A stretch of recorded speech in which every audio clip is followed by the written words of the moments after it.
मलाई है, जीवन का सार भलाई है।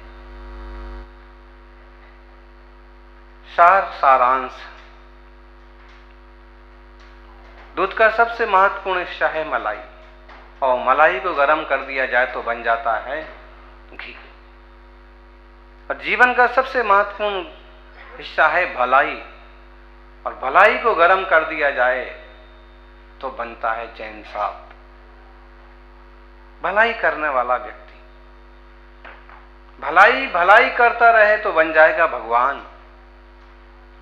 इसलिए भगवान महावीर स्वामी ने जो स्थापना की है, श्रावक हो 5 अनुव्रतों का पालन करो, गुण व्रतों का पालन करो, शिक्षा व्रतों का पालन करो। 3 गुण व्रत 4 शिक्षा व्रतों को मिलाकर के अमृतचंद्र स्वामी ने सीधा शील व्रत ही कहा, और चौथे शील व्रत को कहा है सामायिक। पहला शिक्षा व्रत, शिक्षा मिलती है हमें सामायिक करने की, मोक्ष मार्ग में बढ़ने की। घर में रहता हुआ श्रावक सीखता है कि कैसे हम परिपूर्ण समता धारण करेंगे, इसलिए शिक्षा व्रत। सामायिक मतलब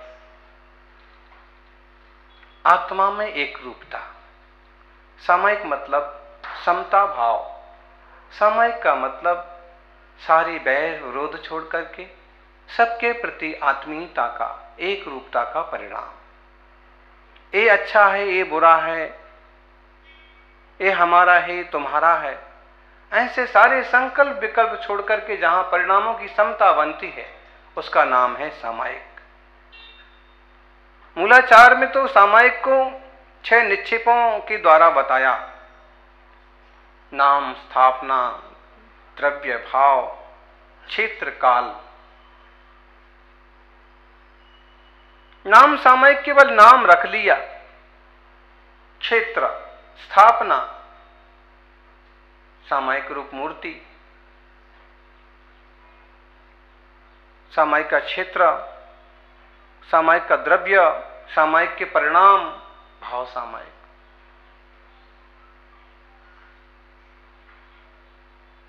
सामायिक का समय,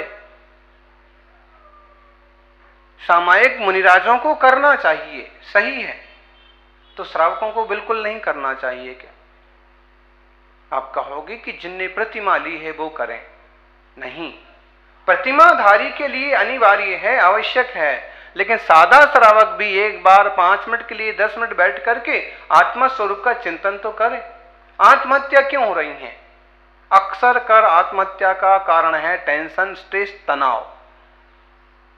और अगर वह व्यक्ति थोड़ा सा भी समझ जाए कि यह मैं स्वतंत्र जीवात्मा, कोई पदार्थ मेरे नहीं है, इस संसार का दलदल फंसाने वाला है, मैं तो एक चैतन्य शुद्ध तत्व हूं।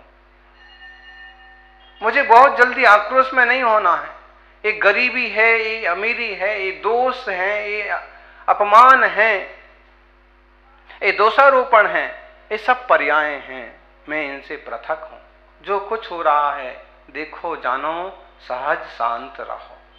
और ये सहज शांत रहने का अभ्यास होता है सामायिक। और वो ऐसे नहीं होना चाहिए कि सामायिक में समता भाए, गुड़ की बेली कुत्ता खाए।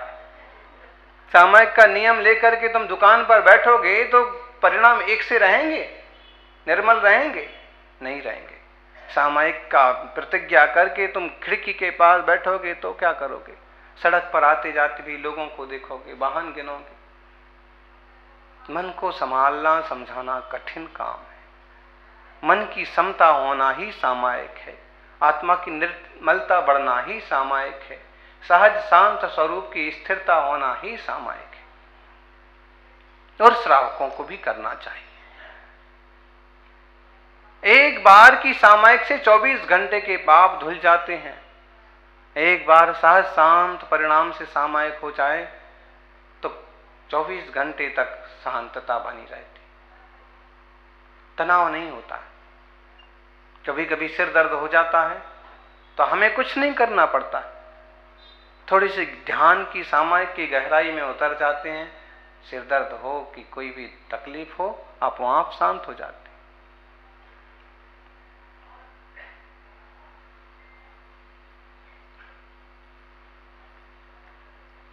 सामायिक पैथी है, औषधि है। समभाव की साधना। उथल पुथल तो बहुत लगी हुई है, आकुलता व्याकुलता तो लगी ही है, लेकिन आकुलता व्याकुलता से दूर या तो प्रभु के प्रति समर्पित हो गए, पंच परमेष्ठी को समर्पित हो गए, या स्वस्वरूप को समर्पित हो गए। जितनी देर को समर्पित हो गए उतनी देर की सामायिक हो गई। कई लोग तो बोले एक माला फेरते हैं तो कहते हैं हमने एक सामायिक कर ली, दो माला फेरे तो दो सामायिक कर ली। माला फेरी, अच्छा काम किया, लेकिन सच पूछो तो ये सामायिक नहीं हुई, ये जाप हुआ। सामायिक में तो और ज्यादा निर्मलता बढ़ना चाहिए।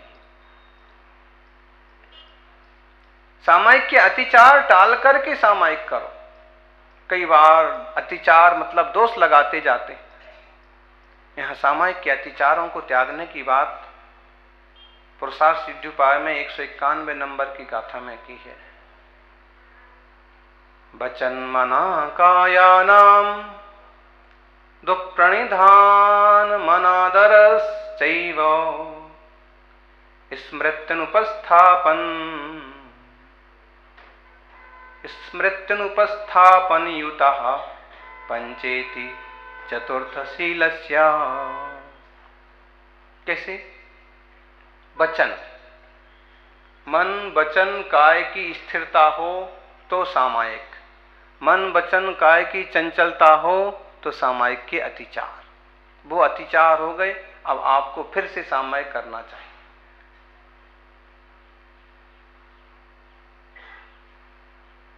वचन के कैसे अतिचार होते हैं? बैठे तो सामायिक में हो, करना चाहिए नमोकार मंत्र के जाप, बोलना चाहिए आलोचना पाठ, सामायिक पाठ। ध्यान लग गया तो बहुत अच्छी बात है। कुछ लोग होते हैं कि ध्यान में चले जाते हैं, ध्यान नहीं लगा तो वचन भी बोलना है तो क्या बोलो? चित्त भक्ति, अरहंत की स्तुति, जिनेश्वर की प्रार्थना, ऐसा कुछ बोलो ना। लेकिन आप सामायिक में बैठे हो, गाना गा रहे, सामायिक बैठे हो और उधर कुछ घटना घटी तो गाली देने लगे। सामायिक में दुकान में बैठे थे, ग्राहक आ गया तो नमोकार मंत्र के गुरिये पर तो हाथ रखा है और भीतर आवाज लगा रहे, अरे कोई है कि सब बहरे हो गए हैं? देखो ग्राहक आया है। जैसे अंदर से कोई आया तो आगे के गुरिये पर वापिस माला चालू होता है। ऐसे ही घर में सामायिक को बैठ गए, दूध रख दिया गैस पर, अब उसमें उफान आ रहा है। अब दूध तो कम उफन रहा है, अपने भाव कोई दिख नहीं रहा है। बहू भी कहां मर जाती है, बेटा भी कहां चला गया है, पोता आ जाता था वो भी अभी खेलने को चला गया, और कितना उबलते रहते हैं। दूध तो बाहर बाद में निकले, परिणाम पहले निकल जाते।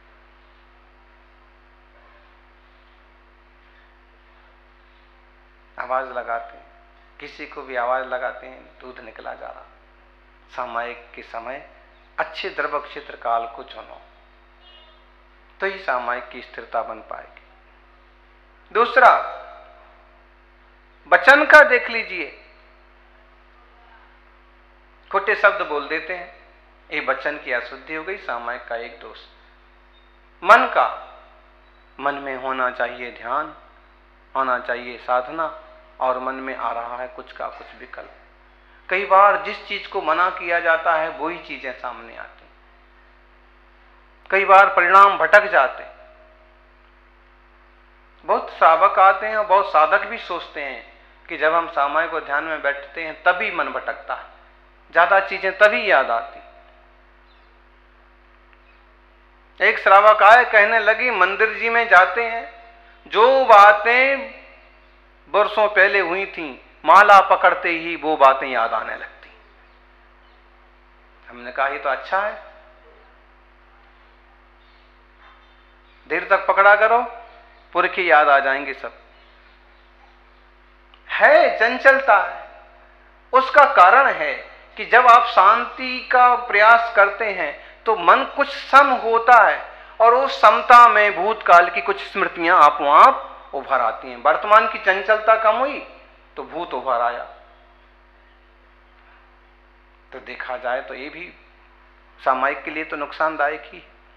लेकिन अगर अभ्यास करते रहे तो स्थिरता भी बनती जाती है, बढ़ जाती है। जिस चीज का निषेध करो बहुत बार वही आता है। निषेध में आकर्षण होता है बहुत बार।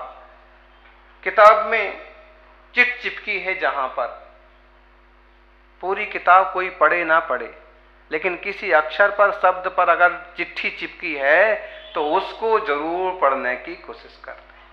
इतनी बड़ी पत्रिका आई है, पूरी पत्रिका कोई पढ़े ना पढ़े, अगर कहीं कोई चिपका हुआ है, उसको मिटाया गया है, तो जरूर पढ़ेंगे कि इसमें क्या लिखा है। निषेध में आकर्षण। ऐसे ही मन को अपन जिस चीज का ज्यादा निषेध करो उसको आकर्षण बनता है। नहीं, ये नहीं सोचना, वो ही सोचेगा।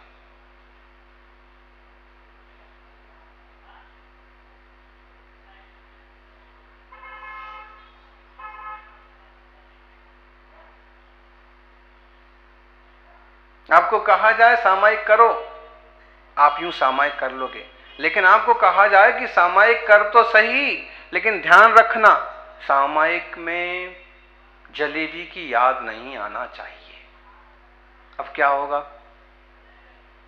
ध्यान रखना सामायिक में बंदर याद नहीं आना चाहिए। अब सामायिक में बंदर को याद करने की चीज नहीं है, लेकिन कहा, आपको बताया कि सामायिक तो करो लेकिन सामायिक में बंदर याद नहीं आना चाहिए। अब सामायिक में बैठोगे, गुरुजी ने कहा है कि बंदर याद नहीं आना चाहिए। सामायिक में बंदर को याद बिल्कुल नहीं करना, एक भी बंदर सामायिक में नहीं आना चाहिए, दिमाग में नहीं आना चाहिए। क्या होगा? बस ये चालू हो गया बंदरों का आना। एक बंदर नहीं होना चाहिए, बंदर नहीं दिखना चाहिए। बंदर कैसे हो सकता है? बंदर की जरूरत क्या है? और वो सब सामायिक में बंदर बंदर बंदर बंदर, दिमाग में मैं अमुक को याद नहीं करूंगा। अब अमुक ने मेरे को ऐसा बोला, उसके बारे में मैं इतना भी नहीं सोचूंगा। और सामायिक में सब यही उसी के ऊपर चलेगा। जरा शांत बैठोगे तो वही घूम के आएगा। निषेध का आकर्षण होता है।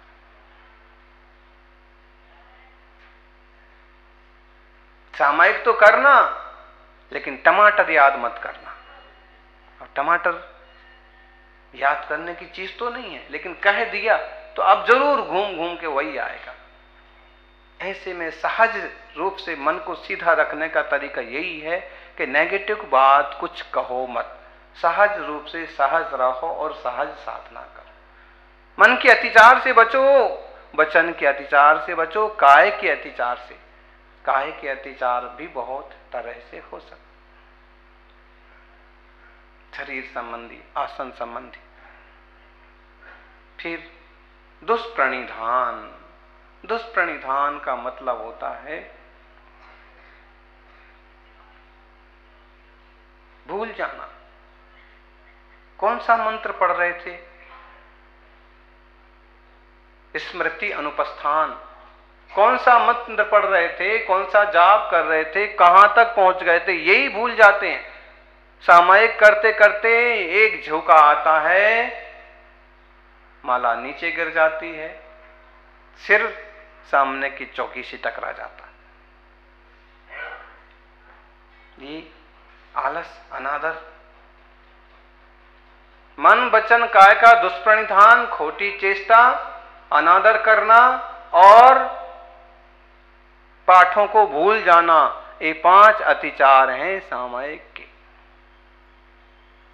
सच में तो सामायिक में अपने आत्मा को ही ढूंढना है।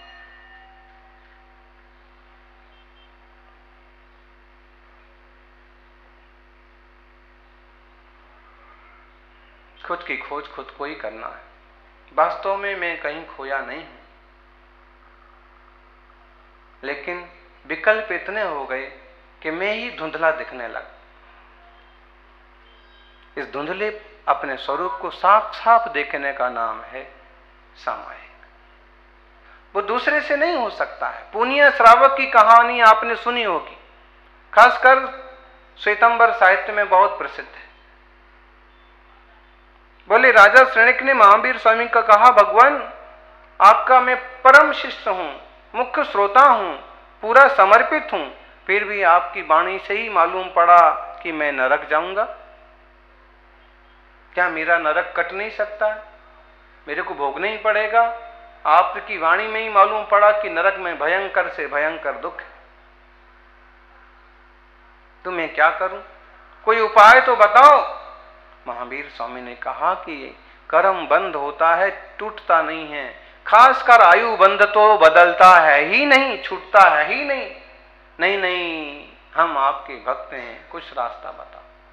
कहते हैं जब अति आग्रह किया तो उस कहानी में लिखा, महावीर स्वामी ने कहा जाओ पूनिया श्रावक की एक सामयिक ले लो, वो सामयिक तुम्हें मिल जाएगी तो तुम्हारा नरक बच जाएगा। राजा ने कहा कौन सी बड़ी बात है, इतना बड़ा राज है, कुछ भी दे ले करके सामयिक खरीद लेंगे। श्रावक को बुलाया, धर्मात्मा था, आया, सम्राट से कहा, सम्राट ने कहा इसलिए बुलाया है, तुम्हारी एक सामयिक दे दो। श्रावक ने कहा कि प्रभु सामयिक लेने देने की चीज नहीं है। अरे भाई तू श्रावक है, इतनी तो दया कर, एक सामयिक मुझे दे दे, जो चाहिए सो ले ले। सो हाथी दे देता हूं, हीरे मोती सोने के हार दे देता हूं। महाराज मुझे कुछ नहीं चाहिए, ये सब तो घर में बहुत पड़ा है। अरे बहुत पड़ा है, मैं 10 गांव दे देता हूं। गांव का भी मैं क्या करूंगा, मेरी सामयिक ही भली। भाई तुम्हारी सामयिक तो भली है, लेकिन एक सामयिक अगर तुम मुझे दे दोगे तो मेरा नरक कट जाएगा। कहते हैं खूब राजा ने अर्जी की, तब श्रावक समझाता ही रहेगा, लेकिन समझ में नहीं आया। सामयिक देने की चीज नहीं है, सामयिक तो डूब जाने की चीज है, अनुभव की चीज है, आप खुद करिए ना। राजा ने कहा कि मेरा चित्त तो नहीं लगता, खोटी आयु बंध गई तो सामयिक में चित्त नहीं लगता। सज्जनों, सामयिक में चित्त लगाओ, क्योंकि सामयिक से बहुत निर्जरा होती है। थोड़ा सा ध्यान करो भले, लेकिन करो। श्रेणिक थोड़े नाराज भी हो गए, लेकिन सेठ ने अंततः कहा कि प्रभु